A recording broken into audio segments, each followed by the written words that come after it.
Hey guys, welcome back to the next video. If you're new to the channel, welcome. This is Rich for WELSHYTECH, and today we are looking at the Jonsbo TX-360 ARGB AIO. Should you buy it? Well, let's find out, shall we? Okay, so if you want to see what actually comes in the box, well, a video is going to show up here. It will show you what comes in the box, how it's actually packaged. It comes with the screen. It does come with the proprietary connector for the fans because it is a uniform fan design, as you could probably see by here.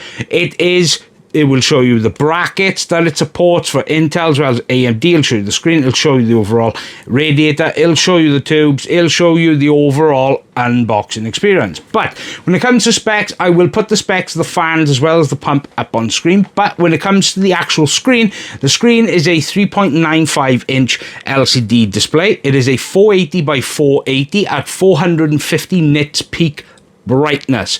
That is the screen, and considering the price range, it's actually not too bad.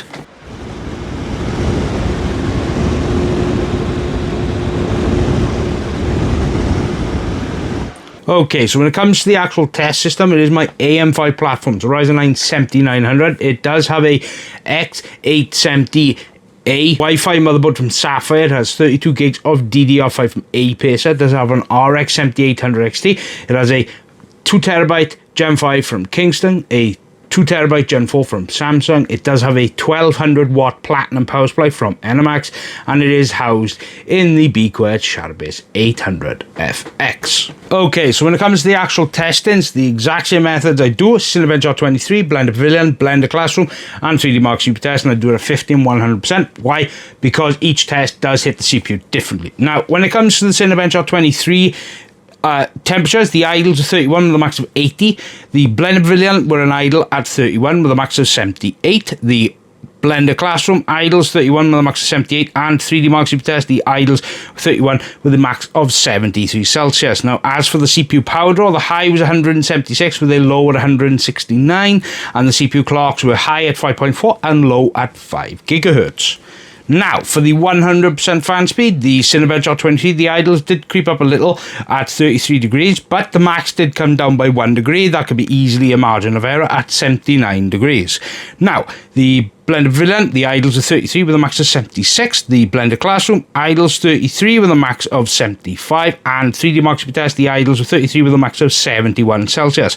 The CPU power draw was high at 176 watts with a low at 173 watts. The CPU clocks were high at 5.4 and low at 5.1, so it's already gained there. Now, what you're going to see by here is a graph. It's going to show you how this particular one from Jonsbo performs against other AIOs with screens, particularly ones from like Thermalright. Now, you will see that this is one of the best, or one of the top actual performers when it comes to AIOs. And as you guys, if you are a fan of the channel, you probably know I have tested hundreds of AIOs, so this is definitely one of the best up there when it comes to the overall thermal performance.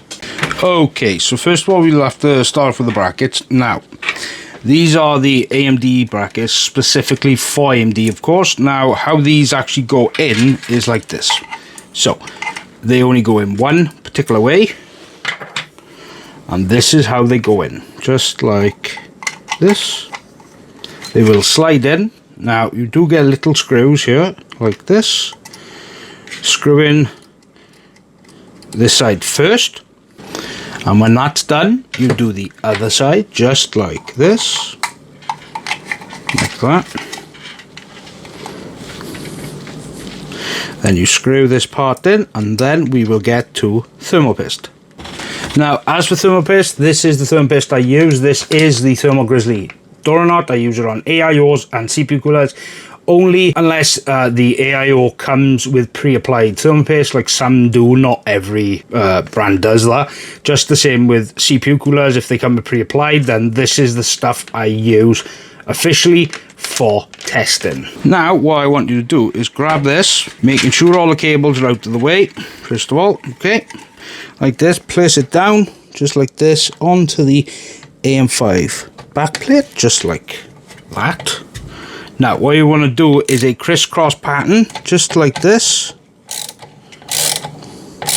1, 2, 3, 4. And what you do is you continue the process in a crisscross pattern until it fully bottoms out. Try not to over tighten because you will break something. Okay, so now we will move on to the PWM connectors. This one that comes off the block, this one is specifically for the pump, and the pump header, it depends on the brand specifically.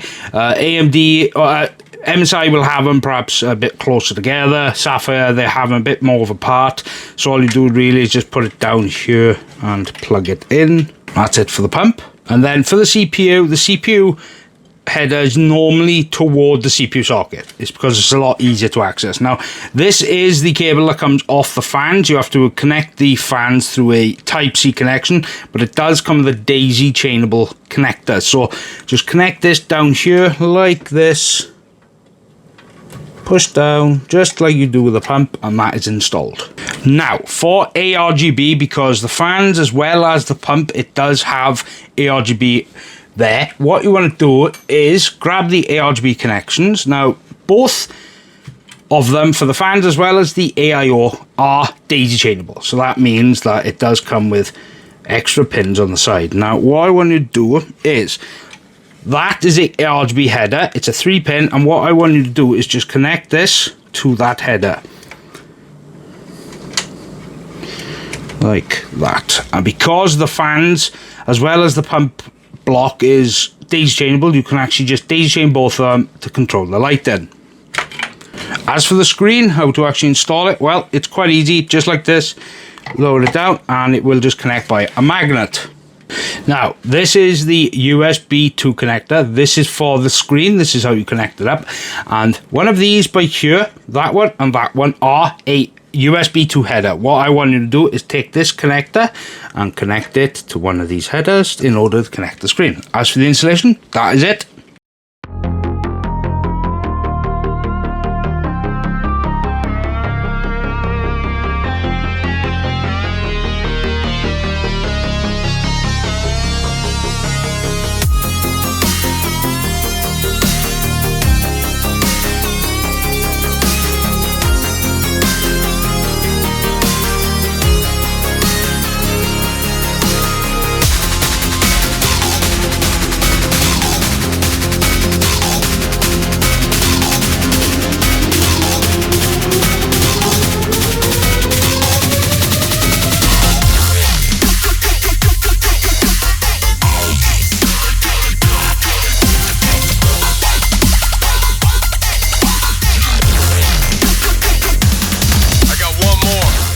Okay, so when it comes to like my overall thoughts and stuff, first of all we get the price. Pricing, this one particular I can find on AliExpress for about £123. Now, that's not bad. Now, the overall look of the AIO is very, very nice. I do like the unibody design of the fan. I think that does help with the thermals because it doesn't allow any air seepage. That is what a lot of, I think, AIOs have problems with. That's primarily why Noctua includes gaskets with their fan bundles, because it does help with actually mitigating that kind of issue. Now, like I said, the price, the software of this is dead simple to use. It's very, very easy to navigate. It's simple. The preloaded themes, once they've downloaded, they will instantly pop up. Once they do take a couple of seconds to download, but once they're downloaded, they do stay there and they instantly load when you do it. Now, yes, you can customize. You can put your own videos, your own GIFs or GIFs, however you pronounce it.